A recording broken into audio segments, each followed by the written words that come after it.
Apa yang dimaksud dengan dosa jariah? Mohon ditunjukkan dalilnya. Apabila kita telepon lain jenis dengan video call sehingga dapat melihat wajahnya, apa yang begitu juga termasuk dosa jariah? Coba dibuka Quran surah An-Nahl ayat 25.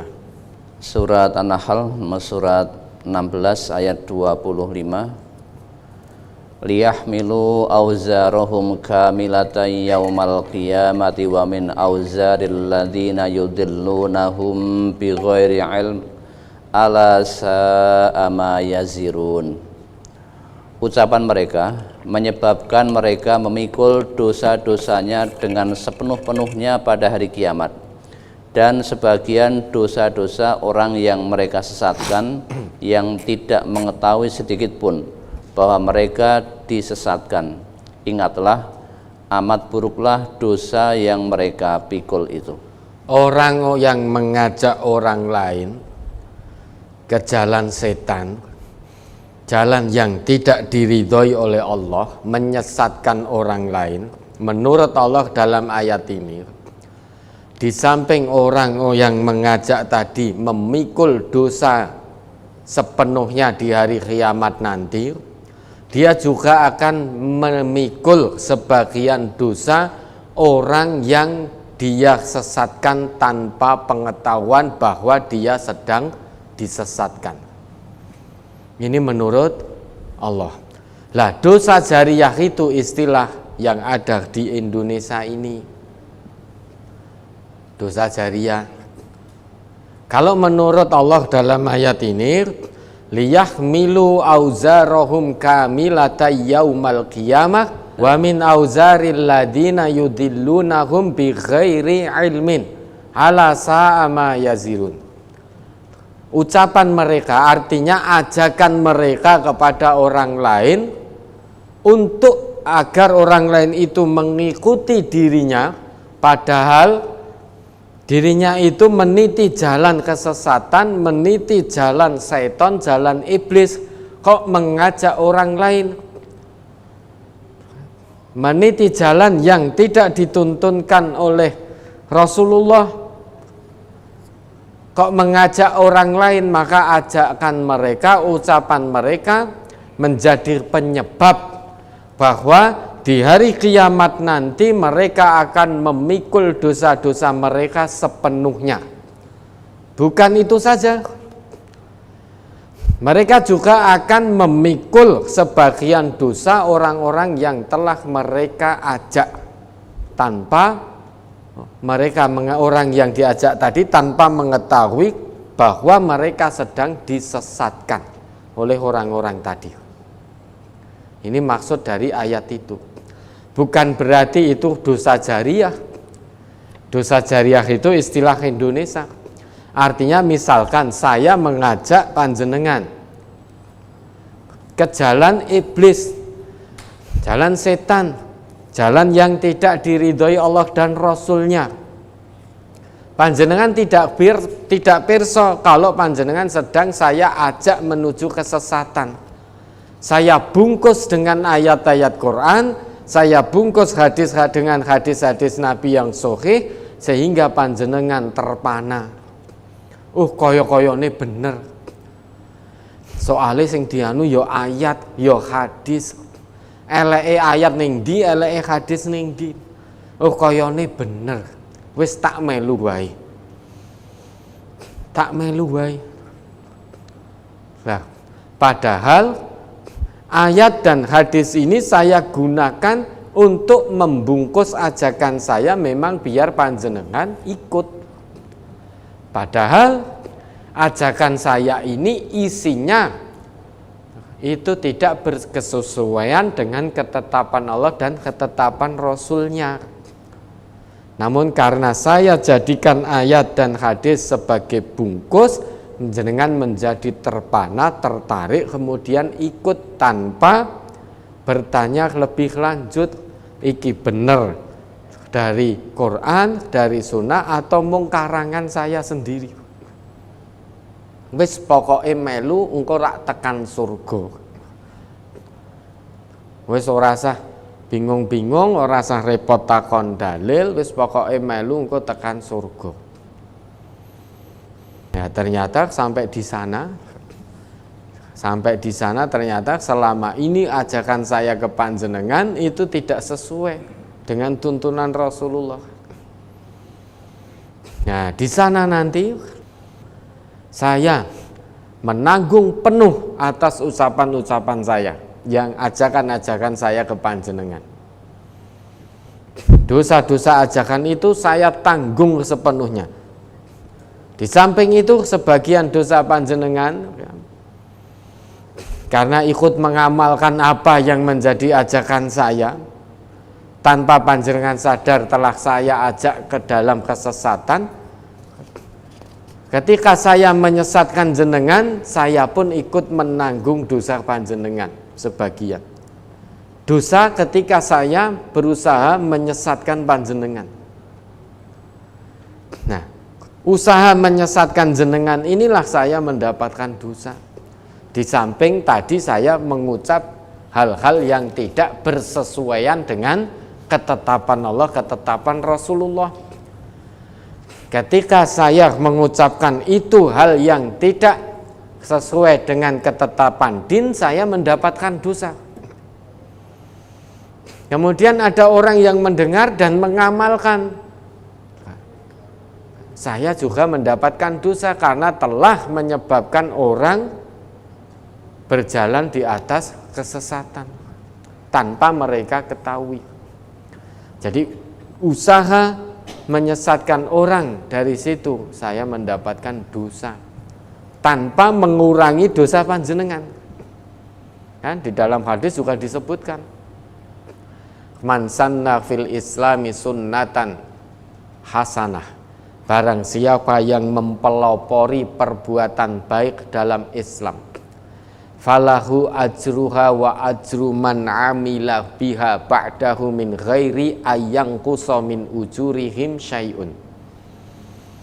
Falahu ajruha, maka baginya pahala kebaikan karena dia telah mempelopori perbuatan baik. Perbuatan baik tentu harus sesuai dengan yang ditetapkan Allah dan Rasulullah. Tidak dikatakan baik kalau itu tidak sesuai dengan Quran, tidak sesuai dengan sunnah. Yang namanya perbuatan baik dalam agama, dalam Islam, fil Islam, itu harus sesuai. Ya. Kalau dalam hal ibadah harus sesuai ittiba'u Rasulillah, mengikuti Rasulullah, baru dikatakan perbuatan baik. Sekalipun kita menjadi pelopor tampaknya satu perbuatan baik, namun kalau itu tidak ada tuntunannya dari Rasulullah, maka tidak dikatakan baik.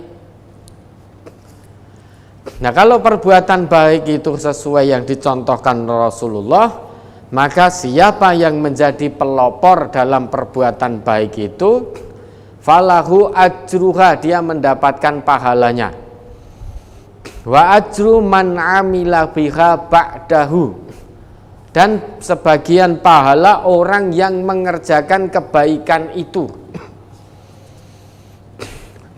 Artinya usaha dia mempelopori kebaikan, pertama dia dapatkan pahala karena mengamalkan itu. Yang kedua, kemudian ada orang lain yang ikut-ikut mengamalkan. Nah, dia dari situ memberi nasihat, mengajak, dari situ dia juga dapat pahala. Min ghairi ayyangqusa min ujurihim syai'un, tanpa berkurang sedikit pun pahala orang yang diajak tadi. Sebaliknya, man sanna fil islami sunnatan sayyi'atan kana alaihi wizruha wa wizru man amila biha min ba'dihi min ghairi ayyangqusa min auzarihim syai'un. Barang siapa yang mempelopori perbuatan jahat, perbuatan buruk dalam Islam, pertama dia melakukan perbuatan itu, dia mendapatkan dosa. Kemudian ada orang mengikutinya, dia juga mendapatkan dosa lagi. tanpa berkurang dosa orang yang mengikutinya tadi sedikit pun. Lah, sampai di hadapan Allah nanti semuanya menyesal. Ittabarra'al ladzina tubi'u minal ladzina taba'u wa ra'awul 'adzaba wa taqatta'at bihimul asbab. Ittabarra'al ladzina tubi'u. Ingatlah. Ya, jadi kita diminta ingat. Kita diminta ingat oleh Allah. Kadangkala kita sering lupa. Maka kita diminta ingat oleh Allah. Coba diingat itu, kita fokus di ayat itu saja. Surat Al-Baqarah ayat 166. إِذْ تَبَرَّأَ الَّذِينَ اتُّبِعُوا مِنَ الَّذِينَ اتَّبَعُوا وَرَأَوُا الْعَذَابَ وَتَقَطَّعَتْ بِهِمُ الْأَسْبَابُ. Yaitu ketika orang-orang yang diikuti itu berlepas diri dari orang-orang yang mengikutinya dan mereka melihat siksa, dan ketika segala hubungan antara mereka terputus sama sekali. Kita diminta di banyak ayat untuk mengingat. Salah satunya mengingat ini. Ketika orang-orang yang diikuti, ittabarra'al ladzina tubi'u. Ingatlah ketika orang-orang yang diikuti, artinya orang yang mengajak tadi kemudian diikuti, itu berlepas diri. Ketika orang yang mengikutinya datang minta tanggung jawabnya di hadapan Allah, orang yang diikuti berlepas diri, akan mengatakan, loh, salah siapa kamu mengikuti aku, siapa yang nyuruh? Nah, itu tanggung sendiri, rasakan sendiri akibatnya. Kenapa kamu tidak mencari tahu dulu? Ketika saya ajak, kamu saya ajak dahulu ketika di dunia, kenapa kamu tidak mencari tahu bahwa ajakan saya ini sesuai ketetapan Allah dan Rasul apa tidak? Kok kowe wis pokoke melu ngono wae. Lah kuwi salah saya sapa? Bukan salah saya, salahmu sendiri. Kenapa orang yang diikuti kok berlepas diri? Padahal ketika di dunia dengan gagahnya mengatakan, wes, ora usah kokean takon dalil, umpama dosa tak tanggungi kabeh. Kan begitu, dengan gagahnya ada yang mengatakan itu. Wes pokoke kowe melu wae. Ora usah kokean takon dalil, umpama tenan ana dosane, wes dosamu kabeh tak tanggungi. Ketika sampai di sana, nanggung dosanya sendiri saja sudah tidak kuat. Apalagi nanggung dosa orang-orang yang mengikutinya.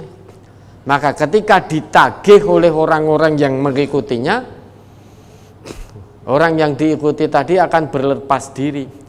Oh sorry, tidak mau, mohon maaf. Itu salahmu sendiri, melu aku ya tanggungan dhewe. Larian jenengan ngendika, jare dosa kula ajeng jenengan tanggung. Lah kowe tak omongi ngono kok ya percaya. Ibaratnya begitu kan, karena berlepas diri. Lah kamu saya ngomongi begitu kok ya percaya, kok gampang mentak apusi. Ya wis rasakno. Nah, besok itu di akhirat segala sesuatu hubungan apapun akan terputus. Masing-masing bertanggung jawab sendiri-sendiri. Maka yang mempelopori perbuatan baik dan itu dituntunkan dalam agama, maka dia mendapatkan kebaikan demi kebaikan. Pahala kebaikan dia sendiri. Dan ketika orang ini mengerjakan apa yang panjenengan dakwahkan, maka panjenengan juga akan mendapatkan kebaikan karena dakwah itu.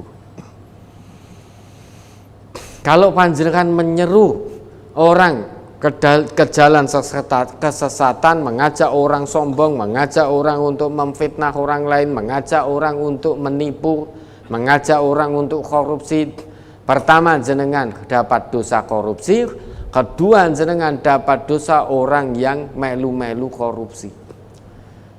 Karena dia tahu, oh ternyata korupsi ben ra konangan ngene, itu dari panjenengan. oh ternyata memfitnah orang secara halus itu begini, itu dari jenengan. Maka ala sa'a ma yazirun, ingatlah alangkah buruk dosa yang akan mereka tanggung di hari kiamat nanti.